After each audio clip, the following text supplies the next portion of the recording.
warahmatullahi wabarakatuh. Selamat pagi anak-anak. Apa kabarnya hari ini? Mudah-mudahan kalian selalu sehat walafiat ya. Hari ini kita akan belajar tentang sejarah kebudayaan Islam. Namun sebelumnya perkenalkan, nama Ibu Hilya Alan Pinandar. Ibu mengajar SKI di kelas 7 dan 8. Materi hari ini adalah pelajaran SKI kelas 7. Kelas 7 hari ini akan kita bahas tentang Jazirah Arab. Anak-anakku silakan perhatikan presentasi Ibu berikut ini.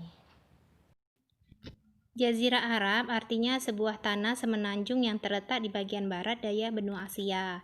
Jazirah Arab ini sendiri dibatasi oleh 3 jurusan laut, yaitu yang pertama Lautan Merah, yang kedua Lautan Hindia, Lautan Oman, dan Selat Persia. Sebagian ahli sejarah menamakan tanah Arab ini dengan Sibhul Jazirah yang artinya semenanjung.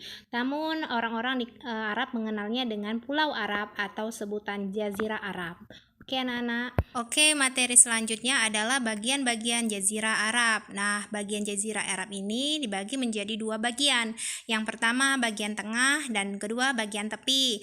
Adapun ciri-cirinya, yang pertama bagian tengah itu terdiri atas tanah pegunungan karena jarang dituruni hujan sehingga penduduknya sedikit karena selalu berpindah-pindah mengikuti turunnya hujan. Penduduknya pun disebut dengan kaum Badui. Tempat ini dikenal dengan tempat yang sunyi atau Arabul Khali. Sedangkan bagian tepi, hujan turun dengan teratur. Penduduknya itu tidak mengembara atau menetap, sehingga mereka mendirikan kota-kota, kerajaan, serta membuat kebudayaan. Mereka juga disebut dengan penduduk negeri atau Ahlul Hadar.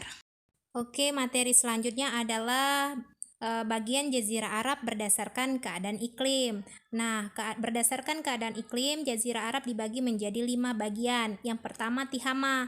Tihama ini adalah wilayah yang terletak di bagian pantai timur Laut Merah. Nah, yang kedua Hijaz. Wilayah ini terletak di bagian utara tanah Yaman atau di sebelah timur di wilayah Tihama, membujur sampai ke perbatasan tanah Palestina. Yang ketiga, Najd. Najd ini daerah yang membujur di antara wilayah Yaman di selatan dan gurun Sahara Samawa dan gurun Sahara Arud dan tanah perbatasan Irak di utara. Yang keempat, Yamama. Yamama ini adalah daerah yang memanjang dari Najd ke tepi pantai Lautan Hindia. Yang terakhir, Arud. Arud ini termasuk wilayah Yamama dan Bahrain. Nah, ini anak-anak merupakan peta Jazirah Arab. Nah, Jazirah Arab ini dibatasi oleh sebelah timur dengan Teluk Persia, sebelah barat dengan Laut Merah, sebelah utara dengan Gurun Irak dan Gurun Syria, nah sebelah selatan dengan Lautan Indonesia. Nah, jadi ini merupakan peta Jazirah Arab yang dapat kalian lihat yang Ibu ambil dari Google Map.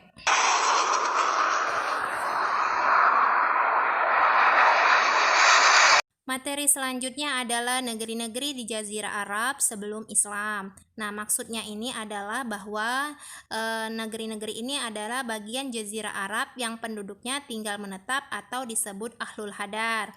Antara lain yang pertama adalah Yaman.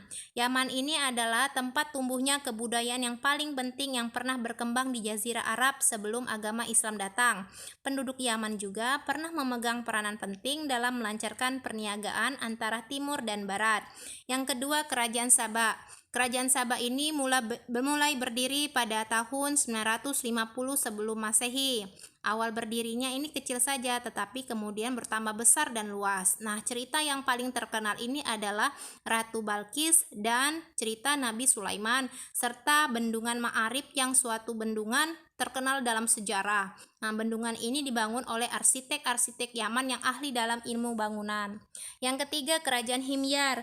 Berdiri ketika Kerajaan Sabah mulai lemah. Kerajaan Himyar ini mengalami bencana berupa banjir dari bendungan-bendungan dan dam-dam air sehingga mereka berduyun-duyun mengungsi ke bagian utara Jazirah Arab.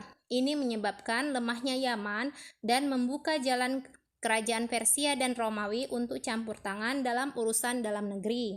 Nah, yang keempat, Kerajaan Hira atau Manazirah.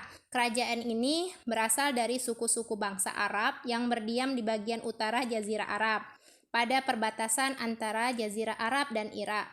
Ia didirikan oleh Kerajaan Persia untuk menjadi pendukung dan pelindung mereka dari serangan kabilah-kabilah Arab lainnya.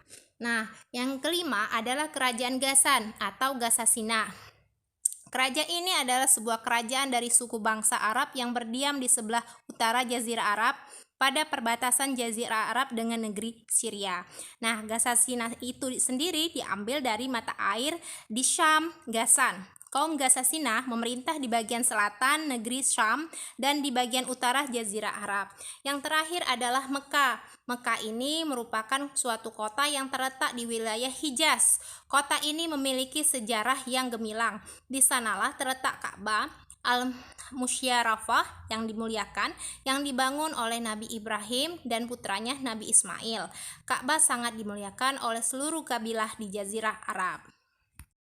Bagaimana presentasi tadi? Apakah ada yang masih belum dipahami? Jika belum dipahami, silakan kalian kasih komentar di video ini atau kalian langsung WA Ibu di Japri Ibu langsung di grup kelas kalian masing-masing. Sampai jumpa bertemu lagi. Assalamualaikum warahmatullahi wabarakatuh.